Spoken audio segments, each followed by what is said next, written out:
സഹായം തേടാതെ ജീവിക്കാൻ ഇവിടെ ആർക്കെങ്കിലും സാധിക്കും? ആരോട് സഹായം തേടാതെ? മനുഷ്യന്മാരോട്, അതുപോലെ ജീവനില്ലാത്ത വസ്തുക്കളോട്. നമ്മൾ ഓരോ ദിവസവും എന്തൊക്കെ വസ്തുക്കളുടെ സഹായം തേടുന്നുണ്ട്? മനുഷ്യന്മാരോട് തേടുന്നുണ്ട്, നമ്മുടെ വാഹനത്തിന്റെ സഹായം തേടുന്നുണ്ട്, ഇലക്ട്രിക് ഉപകരണങ്ങളുടെ സഹായം തേടുന്നുണ്ട്. അങ്ങനെ ജീവനുള്ളതും അചേതന വസ്തുക്കളുമായ ഒരുപാട് സംഗതിയുടെ സഹായം തേടിയിട്ടല്ലേ നമ്മൾ ദിവസവും ജീവിക്കുന്നത്? അല്ലേ? ആണ്. ഈ വിഷയത്തിൽ നമുക്ക് ആർക്കെങ്കിലും തർക്കമുണ്ടോ മുസ്ലിയാക്കന്മാരെ?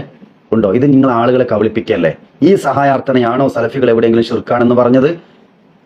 നിങ്ങൾ തന്നെ റമദാൻ മാസത്തിലും അല്ലാത്തപ്പോഴും ഒക്കെ എല്ലാ വീട് കയറി യാചന നടത്താറില്ലേ? 50% പോക്കറ്റിലിട്ട് 50% നിങ്ങളുടെ സ്ഥാപനത്തിലേക്ക് നിങ്ങൾ കൊടുക്കുന്ന ഒരു യാചന ഉണ്ടല്ലോ, സഹായാർത്ഥന. ഇതിന് നമ്മൾ ആരെങ്കിലും ശിർക്ക് പറഞ്ഞോ? നിങ്ങൾ സുന്നി സലഫി ഒന്നും നോക്കാതെ ഓരോ വീടും കയറി നിങ്ങൾ യാചന നടത്താറില്ലേ? അവിടെ നിങ്ങൾ സലാം പോലും പറയാറുണ്ട്, നിങ്ങൾ ഇരുമുഖം അല്ലെ? ഇതിന് നമ്മൾ ആരെങ്കിലും ഏതെങ്കിലും സലഫികളുടെ വീട്ടിൽ നിന്ന് ഇത് ശിർക്കാണ് മുസ്ലിയാരെ എന്ന് നിങ്ങളോട് പറഞ്ഞോ? ഇല്ല. ഇനി എവിടെയെങ്കിലും ഈ വിഷയത്തിൽ ഒരു സംവാദമോ മുഖാമുഖമോ നടന്നോ? പരസ്പരം ഭൗതികമായി തേടുന്ന ഈ സഹായ തേട്ടത്തിന്റെ വിഷയത്തിൽ ഇത് ശിർക്കാണെന്ന് സലഫികൾ എവിടെയെങ്കിലും വാദിച്ചിട്ടുണ്ടോ? ഇല്ലല്ലോ. ഇത് നിങ്ങൾക്ക് നല്ലോണം അറിയാം. ഇത് മുസ്ലിയാർക്ക് നല്ലോണം അറിയാം. പിന്നെയും മുസ്ലിയാർക്ക് കബളിപ്പിക്കുന്നു, ആളുകളെ വസ്വാസിലാക്കി സത്യം കൂട്ടിക്കലർത്താൻ വേണ്ടിയാണ് ഇദ്ദേഹം ശ്രമിക്കുന്നത്. നോക്കൂ സഹോദരങ്ങളെ, ഏതാണ് ഭൗതിക തേട്ടം അഭൗതിക തേട്ടം വേർതിരിച്ച് തന്നെ വിശുദ്ധ ഖുർആൻ പഠിപ്പിക്കുന്നില്ലേ? നോക്കൂ, ഭൗതികമായി നാം തേടുന്ന സഹായ തേട്ടം പരിശുദ്ധ ഇസ്ലാം നമുക്ക് അനുവദിച്ചു തന്നതാണ്. വതആവനു അലൽ ബിർരി വത്തഖ്വ വലാ തആവനു അലൽ ഇസ്മി വൽ ഉദ്വാൻ. നിങ്ങൾ നന്മയിൽ പരസ്പരം സഹകരിക്കുക, തിന്മയിൽ സഹകരിച്ചു പോകരുത്. വിശുദ്ധ ഖുർആനിന്റെ കൽപ്പനയാണ്, അല്ലെ? അതുപോലെ മൂസാ നബിയുടെ സംഭവവുമായി ബന്ധപ്പെട്ട് മൂസാ നബിയുടെ കയ്യിൽ നിന്ന് ഒരു മനുഷ്യൻ മരണപ്പെടുന്നുണ്ട്. അവിടെ ഖുർആൻ എന്താണ് പ്രയോഗിച്ചത്? ഫസ്തഗാസഹുല്ലദീ മിൻ ശിഅതിഹി, അതായത് മൂസാ നബിയോട് സഹായം തേടിയ ആ ഒരു സംഭവത്തെ സൂചിപ്പിക്കുകയാണ്. അവിടെ ഫസ്തഗാസ ഇസ്തിഗാസയാണ് പ്രയോഗിച്ചത്. ഇത് ഭൗതികമായ ഇസ്തിഗാസയാണ്. ഇത് ആരെങ്കിലും ശിർക്കാണെന്ന് പറഞ്ഞോ? എന്നാൽ ഇതേ ഇസ്തിഗാസ എന്ന് പദം വരുന്ന പ്രാർത്ഥന വിശുദ്ധ ഖുർആനിലുണ്ട്. ഇത് തസ്തഗീസൂന റബ്ബക്കും ഫസ്തജാബ ലക്കും. ബദറിൽ നബിയും സഹാബത്തും അള്ളാഹിനോട് തേടിയ ഇസ്തിഗാസ, സഹായാർത്ഥന, അത് അള്ളാഹിനോട് മാത്രമേ പാടുള്ളൂ. അത് ഒരു ജാറത്തിങ്കൽ പോയി തേടാനും പാടില്ല. അതിനുവേണ്ടിയല്ലേ നിങ്ങൾ ഉരുണ്ട് മറിയുന്നത്? ജാറത്തിങ്കൽ ആളെ എത്തിക്കാൻ ബദരീങ്ങളോടും മൊയ്തീൻ ഷേഖിനോടും അമ്രന്തങ്ങളോടും സി എം മടവൂരിനോടും വിളിച്ച് പ്രാർത്ഥിക്കാൻ വേണ്ടിയല്ലേ മുസ്ലിയാരെ നിങ്ങൾ കളിക്കുന്നത്, ഉരുണ്ട് മറിയുന്നത്? അത് പാടില്ല, അത് ശിർക്കാകുന്നു. ആ തേട്ടം അള്ളാഹിനോട് മാത്രമേ പാടുള്ളൂ. അതാണ് ഇവിടെ പറഞ്ഞത്, ഇത് തസ്തഗീസൂന റബ്ബക്കും ഫസ്തജാബ ലക്കും. അവര് അള്ളാഹിനോട് സഹായം തേടിയ ഇസ്തിഹാസ നടത്തിയ സന്ദർഭം അള്ളാഹു ഉത്തരം നൽകി. ഇത് അള്ളാഹു അല്ലാത്തവരോട് പാടില്ല. ഇനി യാ അയ്യുഹല്ലദീന ആമനു ഇസ്തഈനു ബിസ്സബ്രി വസ്സലാ, ഇവിടെ നടത്തിയ ഇസ്തിയാനത്ത് ഇതേതാണ്? ഈ ഇസ്തിയാനത്ത് ഏതാണ്? അള്ളാഹിനോട് മാത്രം തേടേണ്ടതാണ്. ക്ഷമ കൊണ്ടും നമസ്കാരം കൊണ്ടും നിങ്ങൾ അള്ളാഹുവിനോട് സഹായം തേടുക. ഇത് ഒരു പടപ്പിനോടും ഒരു ജാറത്തിനോടും ഒരു മഹത്തുക്കളോടും ജീവനുള്ളവരാവട്ടെ മരിച്ചവരാവട്ടെ ഒരാളോടും പാടില്ല എന്നാണ് സലഫികൾ ഏത് കാലത്തും പറഞ്ഞത്. കാരണം അത് അമ്പിയാക്കൾ പഠിപ്പിച്ചതാണ്, അള്ളാഹു പഠിപ്പിച്ചതാണ്. ഇത് ഈ ഭൗതികമായ സഹായ തേട്ടവും അഭൗതികമായ സഹായ തേട്ടവും വേർതിരിച്ച് വിശുദ്ധ ഖുർആനിൽ തന്നെ പഠിപ്പിച്ചിട്ടുണ്ട്. ഈ 4 ആയത്ത് നിങ്ങൾ മറിച്ചു നോക്കൂ, എത്ര വ്യക്തമാണ്. ഇനി ഈ മൂപ്പർ പറയട്ടെ. പക്ഷെ നമ്മുടെ വിശ്വാസം എന്താണ്? എല്ലാ സഹായത്തിന്റെയും സ്രഷ്ടാവ് അള്ളാഹുവാണ്. അവനല്ലാതെ സ്രഷ്ടാവില്ല. അവനാണ് എല്ലാ സഹായത്തിന്റെയും ഉടമസ്ഥൻ. പക്ഷേ സഹായങ്ങൾ തരാൻ ലഭിക്കാൻ അള്ളാഹു നിമിത്തങ്ങളെ സംവിധാനിച്ചിട്ടുണ്ട്. സബബുകൾ ഒരുപാടുണ്ട്. ശരിയാണ്, സബബ് ഒരുപാടുണ്ട്. സഹായങ്ങൾ കിട്ടാൻ ഒരുപാട് നിമിത്തങ്ങൾ അള്ളാഹു സംവിധാനിച്ചിട്ടുണ്ട്. ഉദാഹരണം പറയാൻ, ഒരാൾക്ക് മക്കളെ വേണം. എന്താ ചെയ്യേണ്ടത്? ഏത് സബബിനെയാണ് സമീപിക്കേണ്ടത്? ഏത് കാരണത്തെയാണ് സമീപിക്കേണ്ടത്? വിവാഹം കഴിക്കണം. അതാണ് ഇസ്ലാം പഠിപ്പിച്ച അനുവദിച്ച സബബ്. എന്നാൽ മക്കളെ കിട്ടാൻ വേണ്ടി കല്യാണം കഴിഞ്ഞിട്ടും മക്കളെ കിട്ടുന്നില്ല എങ്കിൽ പിന്നീട് ജാറത്തിങ്ങൾ പോയി തേടുന്നുണ്ടല്ലോ, മരിച്ച മയ്യത്തിനോട് വിളിച്ച് പ്രാർത്ഥിക്കുന്നുണ്ടല്ലോ. ഇത് ഇസ്ലാം പഠിപ്പിച്ച സബബല്ല, അത് ശിർക്കാകുന്നു. കാരണം എന്തേ? അത് അഭൗതികമായ തേട്ടമാണ്. ഭൗതികമായി ഒരു മനുഷ്യൻ അല്ലാഹു സുബ്ഹാനഹു വ തആല കാണാനും കേൾക്കാനുമുള്ള കഴിവ് കൊടുത്തിട്ടുണ്ട്. അത് ഭൗതികമാണ്. അത് മരണത്തോടെ അവസാനിച്ചു. പിന്നെ മരണത്തിന് ശേഷവും കാണുന്നുണ്ട് കേൾക്കുന്നുണ്ട് എന്ന് വിശ്വസിച്ചാലോ അത് ശിർക്കാകും. കാരണം എന്തേ? അത് കാര്യകാരണ ബന്ധങ്ങൾക്ക് അതീതമായി കാരണങ്ങൾ ഇല്ലാതെ തന്നെ കാണാനും കേൾക്കാനും ആ മരിച്ച ആളുകൾക്ക് കഴിയും എന്ന് വിശ്വസിക്കലായി. അത് അള്ളാഹുവിന്റെ സിഫത്ത് ആ മരിച്ച ആളുകൾക്ക് നിങ്ങൾ ഇട്ടുകൊടുക്കലായി. സമീ അൽ ബസീർ എന്ന 2 സിഫത്ത് നമുക്കറിയാം. എല്ലാം കാണുന്നവൻ, എല്ലാം കേൾക്കുന്നവൻ. സബബിന് അതീതമായി കാണാനും കേൾക്കാനും അത് അള്ളാഹ്ക്ക് മാത്രമേ കഴിയുള്ളൂ. അതുകൊണ്ടാണ് സമീ അൽ ബസീർ എന്ന 2 സിഫത്ത് അള്ളാഹുവിന് മാത്രം അവകാശപ്പെട്ടത്. ഇത് നിങ്ങൾ മരിച്ചവർക്ക് ഇട്ടുകൊടുക്കുന്നുണ്ട്, ജാറത്തിലുള്ള ആളുകൾക്ക് ഇട്ടുകൊടുക്കുന്നുണ്ട്, തങ്ങന്മാർക്ക് ഇട്ടുകൊടുക്കുന്നുണ്ട്. അത് മരിക്കണമെന്നില്ല. ജീവനുള്ള തങ്ങന്മാരുടെ അടുത്തേക്ക് നിങ്ങൾ പോകുമ്പോൾ പോലും കടബാധിതനായി ഒരാൾ പ്രയാസപ്പെട്ട് നിൽക്കുന്ന സമയത്ത് തങ്ങളെ പോയി കാണുന്ന ആളുകളുണ്ട്. എന്താ അദ്ദേഹത്തിന്റെ വിശ്വാസം? തങ്ങൾ വല്ല കടം തന്ന് വായ്പ തന്ന് നമ്മൾ സഹായിക്കുമെന്നാണോ? അല്ല. തങ്ങൾ എന്നെ സദക്ക നൽകി സഹായിക്കുമെന്നാണോ? അല്ല. മറിച്ച് തങ്ങളൊന്ന് വിചാരിച്ചാൽ മതി, പിന്നെ എന്റെ കാര്യങ്ങളൊക്കെ ശരിയായി കിട്ടും. അത് അബൗദികമായ വിശ്വാസമാണ്. അങ്ങനെ നിങ്ങളെ സഹായിക്കാൻ അള്ളാഹുവിന് മാത്രമേ പറ്റൂ. അതുകൊണ്ടാണ് ആ പോക്ക്, ആ വിശ്വാസം ശിർക്കാണെന്ന് പറഞ്ഞത്. ഇപ്പൊ രണ്ടും വേർതിരിച്ച് മുസ്ലിയാരെ പഠിക്കണം നിങ്ങൾ. ആ സബബുകളുമായി നമ്മൾ ബന്ധപ്പെടുക എന്നത് തൗഹീദിന് വിരുദ്ധമല്ല. അവിടെ വഹാബികൾ എന്തിനാ ഇത് കൂട്ടിയതെന്നറിയോ? സഹായതേട്ടം അള്ളാഹുവോട് മാത്രം എന്തിനാ അവർ പറഞ്ഞത്? അതിന്റെ പിന്നിൽ ചില ദുരൂഹതകളുണ്ട്. ഒരു ദുരൂഹതയുമില്ല, മറിച്ച് ഈ സമൂഹത്തെ തൗഹീദിലേക്ക് ക്ഷണിക്കാൻ വേണ്ടിയാണ് അത് പറഞ്ഞത്. അത് ഖുർആനിന്റെയും സുന്നത്തിന്റെയും വെളിച്ചത്തിലാണ് പറഞ്ഞത്. എന്നാൽ നിങ്ങൾ എന്തുകൊണ്ട് ഇത് പറയുന്നു? നിങ്ങൾക്ക് ചില ദുരൂഹതകളുണ്ട്. എന്താണത്? ഈ സമൂഹത്തെ ഷിർക്കിലേക്ക് നയിക്കണം, ജാറത്തിങ്ങളിലേക്ക് ആളുകൾ എത്തണം, അവരോട് വിളിച്ച് പ്രാർത്ഥിക്കണം, ഇസ്തിഗാസ നടത്തണം, അതിലൂടെ നിങ്ങൾക്ക് വരുമാനം ഉണ്ടാക്കണം, അതിലൂടെ നിങ്ങൾക്ക് ജീവിക്കണം. അതിനുവേണ്ടിയാണ് നിങ്ങൾ ഈ പണി ചെയ്യുന്നത്. നോക്കൂ, ശരിയായ ഖബർ സിയാറത്ത് പോലും ചെയ്യാൻ നിങ്ങൾ വിടാറുണ്ടോ? കാന്തപുരം അബൂബക്കർ മുസ്ലിയാരുടെ മകൻ ഹക്കീം അസ്ഹരി അദ്ദേഹം പറഞ്ഞ ഒരു വാക്ക് നിങ്ങൾ കേട്ടിട്ടില്ലേ? ഒന്ന് കേട്ട് നോക്കൂ. സിയാറത്തിനൊരു വക്കീൽ ഉണ്ടാകണം എന്നുണ്ട്. നമ്മൾ തന്നെ ചെന്ന് നമുക്ക് ഫാത്തിഹ യാസീനൊക്കെ അറിയാം, എന്നാ പിന്നെ ഞാൻ പോയി ഫാത്തിഹ യാസീനൊക്കെ ഓതി പോരട്ടെ എന്ന് വിചാരിച്ച് സിയാറത്ത് ചെയ്തു പോന്നിട്ട് കാര്യമില്ല. അതിന്റെ അവകാശികളായ ആളുകളെ കൂട്ടിയിട്ട് തന്നെ സിയാറത്ത് ചെയ്യണം.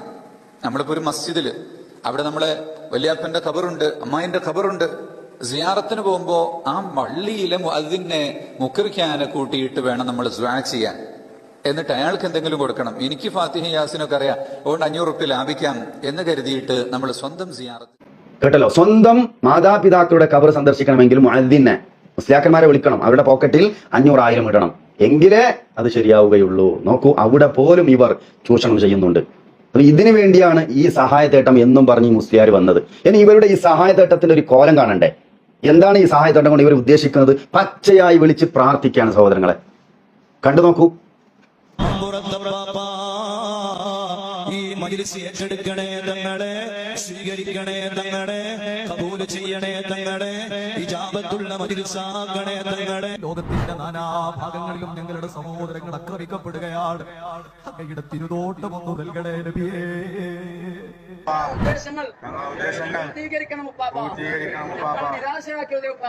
പറഞ്ഞ സമയത്ത് ഓർമ്മ വന്നത് ബദരീങ്ങളെയാ. ബദരീങ്ങളെ നിങ്ങളല്ലാതെ രക്ഷിക്കാനില്ല, എനിക്ക് വിളിക്കാൻ നിങ്ങളല്ലാതെ മറ്റാരുമില്ല, നിങ്ങൾ എന്റെ കൈവിടല്ലേ. കണ്ടല്ലോ, ഇതിനു വേണ്ടിയാണ് ഈ പാടുപെട്ട് അധ്വാനിക്കുന്നത്. ഈ മുസ്ലിയാർ ഉരുണ്ട് മറിയുന്നത് ഇതിനു വേണ്ടിയാണ്.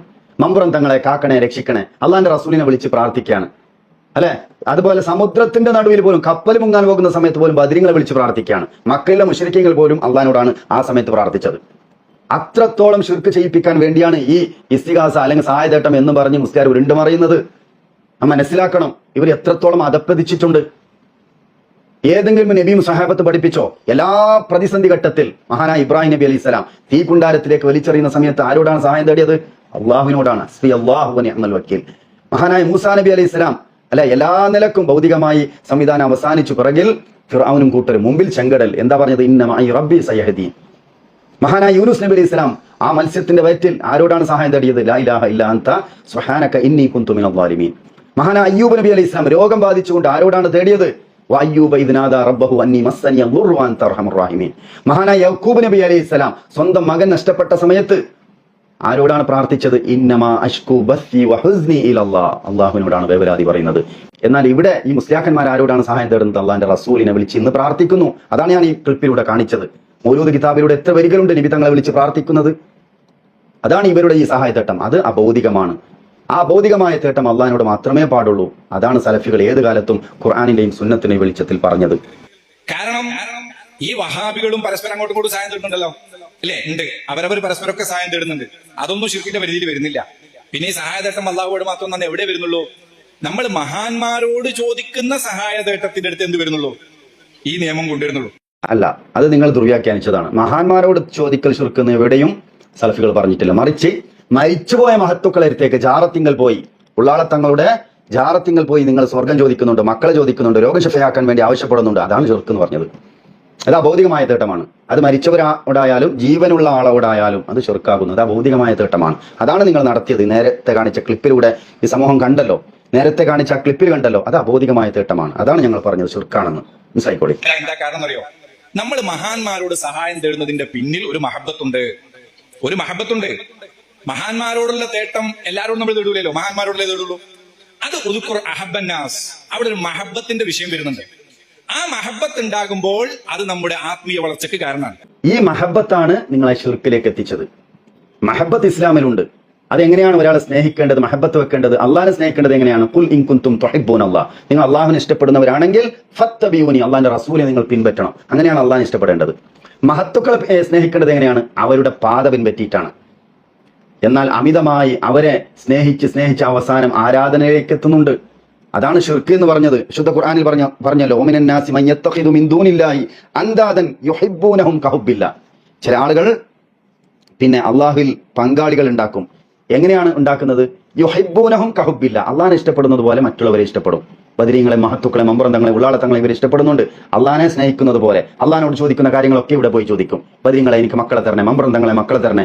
അവസാനം സിഎം മടവൂര് പോലും ലോകം നിയന്ത്രിക്കുന്ന ആളായി മാറി. ഇത് അള്ളാഹിനെ സ്നേഹിക്കുന്നത് പോലെ പല ആളുകളെയും നിങ്ങൾ സ്നേഹിക്കുന്നു. അതെന്താണ്? അത് ഷിർക്കാകുന്നു, അള്ളാഹുവിൽ പങ്കുചേർക്കലാകുന്നു എന്നാണ് അള്ളാഹു പറഞ്ഞത്. വല്ലദീന ആമനു അശദ്ദു ഹുബ്ബല്ലില്ലാഹ്, സത്യവിശ്വാസികൾ അള്ളാഹുവിനോട് അതിശക്തമായി സ്നേഹമുള്ളവരാണ്. അള്ളാഹിനെ സ്നേഹിക്കും പോലെ ഒരു പടപ്പിനെയും അവർ സ്നേഹിക്കില്ല. അപ്പോൾ മഹബത്തിന്റെ പേരും പറഞ്ഞ് നിങ്ങൾ എന്താ ചെയ്യുന്നത്? അവരെ വിളിച്ച് പ്രാർത്ഥിക്കുന്നു. ഏതുപോലെ? ക്രിസ്ത്യാനികളെ പോലെ. ക്രിസ്ത്യാനികൾ ഈസാ നബിയുടെ ആദർശത്തിലാണോ എന്നുള്ളത് അല്ല. ഈസാ നബിയുടെ എന്താ പഠിപ്പിച്ചത്? അള്ളാഹിനോട് പ്രാർത്ഥിക്കാൻ, അള്ളാഹിനെ ആരാധിക്കാൻ. എന്നാൽ ഇവിടെ ക്രിസ്ത്യാനികൾ എന്താ ചെയ്തത്? അതേ ഈസാ നബിയെ തന്നെ വിളിച്ച് പ്രാർത്ഥിക്കുന്നു. അതുപോലെ തന്നെയല്ല സഹോദരങ്ങളെ, മുഹമ്മദ് നബി ഇവിടെ എന്താ പഠിപ്പിച്ചു പോയത്? അള്ളാഹിനെ ആരാധിക്കാനും അള്ളാഹിനോട് മാത്രം വിളിച്ച് പ്രാർത്ഥിക്കാനാണ് മുഹമ്മദ് നബി പറഞ്ഞത്. ഖുൽ ഇന്നമാ അദഉ റബ്ബി വലാ ഉശ്രികു ബിഹി അഹദ, ഞാൻ എന്റെ റബ്ബിനോട് മാത്രമേ വിളിച്ച് ദുആ ചെയ്യുകയുള്ളൂ, അവനിൽ ഒരാളെയും പങ്കു ചേർക്കുകയില്ല. ഇതാണ് മുഹമ്മദ് നബി പഠിപ്പിച്ചത്. എന്നാൽ നിങ്ങൾ ഇന്ന് എന്താ ചെയ്യുന്നത്? മുഹമ്മദ് നബിയുടെ സ്നേഹം എന്ന്, മുഹമ്മദ് നബിയോടുള്ള സ്നേഹം എന്ന പേരിൽ അതേ മുഹമ്മദ് നബിയെ വിളിച്ച് പ്രാർത്ഥിക്കുകയാണ്. ഹുദുബിയദി ഹല്ലത്തി ഇലത്തി അദ്രിക്നി യാ റസൂലല്ലാഹ്. ഇത് ശരിയാണോ സഹോദരങ്ങളെ? നബി തങ്ങൾ പഠിപ്പിച്ച ആദർശത്തിന്റെ കടക്കൽ കത്തിവെക്കുകയാണ് നിങ്ങൾ ചെയ്യുന്നത്. സാധാരണക്കാരെ നിങ്ങൾ ചിന്തിച്ചോളി, ഇത് നമ്മുടെ വിശ്വാസ കാര്യമാണ്. പരലോകത്ത് ഒരു മുസ്ലിയാക്കളും കൂട്ടിനുണ്ടാവുകയില്ല. ഇത് വെറും ഒരു സുന്നി മുജാഹിദ് തർക്കമായി കണ്ട് ഇത് നിങ്ങൾ കേൾക്കാതെ അവഗണിക്കരുത്. മറിച്ച് ഇത് കേൾക്കണം, പഠിക്കണം, അറിയണം. പരലോകത്തു നിന്നൊരു മടക്കമില്ല. വിശ്വാസം നന്നാകാതെ അള്ളാഹുവിനെ കണ്ടുമുട്ടിയാൽ ശാശ്വതമായി നരകത്തിൽ കിടക്കേണ്ടി വരും. ഇന്നഹു മൻ യുശ്രികു ബില്ലാഹ് ഫഖദ് ഹറമല്ലാഹു അലൈഹിൽ ജന്ന, ആര് അള്ളാഹുവിനെ ശിർക്ക് ചെയ്തുവോ അവന് സ്വർഗ്ഗം നിഷിദ്ധമാണ്, ശാശ്വതമായി നരകത്തിൽ കിടക്കേണ്ടി വരും. അതുകൊണ്ട് ഒരുപാട് ആയത്തുകളുണ്ട് സമാനമായി പറയുകയാണെങ്കിൽ. അതുപോലെ തന്നെ ഈ മുസ്ലിയാർ തെറ്റിദ്ധരിപ്പിക്കുന്ന മറ്റൊരു ഭാഗം കൂടിയുണ്ട്, കേട്ടു നോക്കൂ. അപ്പൊ നമുക്ക് എന്ത് പ്രതിസന്ധി ഉണ്ടായാലും മഹാന്മാരുമായി നമ്മൾ ബന്ധപ്പെടും. നിങ്ങൾ നോക്ക്, മഹ്ശറയിൽ അവിടെ തൗഹീദും ശിർക്കും തിരിയാത്ത ആളുണ്ടാവില്ലല്ലോ. അവിടെ എന്താ മുഅ്മിനീങ്ങൾ ചെയ്യുക? വലിയ പ്രതിസന്ധിയാണല്ലോ അത്. ഏറ്റവും വലിയ പ്രതിസന്ധി മഹ്ശറയിലെ പ്രതിസന്ധിയാ. അവിടെ ചെയ്യുന്നത് എന്താണ്? മുഅ്മിനീങ്ങളൊക്കെ അമ്പിയാക്കളെ സമീപിക്കുക. ഈ ഹദീസ് വിശദീകരിച്ചുകൊണ്ട് ഇബ്നു ഹജർ തങ്ങൾ പറയാണ്, എന്തുകൊണ്ടാണ് അവിടെ അമ്പിയാക്കളെ സമീപിക്കുന്നത്? അത് ദുനിയാവിൽ എന്തെങ്കിലും പ്രയാസങ്ങൾ വന്നാൽ മഹാന്മാരെ സമീപിക്കലാണ് മുഅ്മിനീങ്ങളുടെ പതിവ്. അതുകൊണ്ടാണ് മഹ്ശറയിലും അങ്ങനെ തന്നെ ചെയ്യുന്നത്. എന്താ പറഞ്ഞത്? നാളെ പരലോകത്ത് അമ്പിയാക്കളോട് സഹായം തേടുന്നില്ലേ? കൺമുമ്പിലുള്ള നബിയോട് തേടുന്ന സഹായ തേട്ടത്തെയാണ് പറയുന്നത്. നബി സല്ലല്ലാഹു അലൈഹി വസല്ലം തങ്ങൾ ജീവിച്ചിരിപ്പുള്ള കാലഘട്ടത്തിൽ സ്വഹാബത്ത് സഹായം തേടിയിട്ടില്ലേ? അതിനാരെങ്കിലും ശിർക്ക് എന്ന് പറഞ്ഞോ? നാളെ പരലോകത്ത് അമ്പിയാക്കളെ നാം കൺമുമ്പിൽ കാണും. ആ സമയത്താണ് സഹായം തേടുന്നത്. എല്ലാ അമ്പിയാക്കളും നഫ്സി നഫ്സി എന്നും പറഞ്ഞ് കൈമലർത്തും. അവർക്കൊന്നും ചെയ്യാത്ത അവസ്ഥയാണത്. അതിനാരെങ്കിലും ശിർക്ക് എന്ന് പറയോ? അത് അബോധികമായ തേട്ടമാണോ? ഒരിക്കലുമല്ല. ഈ മുസ്ലിയാക്കന്മാർ ഈ സത്യത്തെയും അസത്യത്തെയും കൂട്ടിക്കലർത്തി ആളുകൾക്കൊന്നും മനസ്സിലാകാത്ത രൂപത്തിൽ വിഷയം അവതരിപ്പിച്ച് ആളുകളെ ജാറത്തിലേക്ക് ക്ഷണിക്കുകയാണ്, ഷിർക്കിലേക്ക് നയിക്കുകയാണ്. അതിലൂടെയാണ് ഇവർ ജീവിക്കുന്നത്. അതാണ് നാം മനസ്സിലാക്കേണ്ടത്. ആദ്യം മുസ്ലിയാക്കന്മാരുടെ വരുമാനം നോക്കൂ. ജാറത്തിലേക്ക് ആൾ പോയാൽ അവിടെ പെട്ടി ഉണ്ടാകും, അതിൽ നിന്ന് വരുമാനം ഒന്ന്. അതുപോലെ ജാറത്തിങ്ങൾ ആളുകൾ പോയാൽ ഇവരെ പ്രാർത്ഥിക്കാൻ വിളിക്കും. ജാറത്തിങ്ങൾ ഇവരുടെ പോക്കറ്റിൽ 500,000 ഇടും. ഇതിലൂടെ ഇവർ ജീവിക്കും.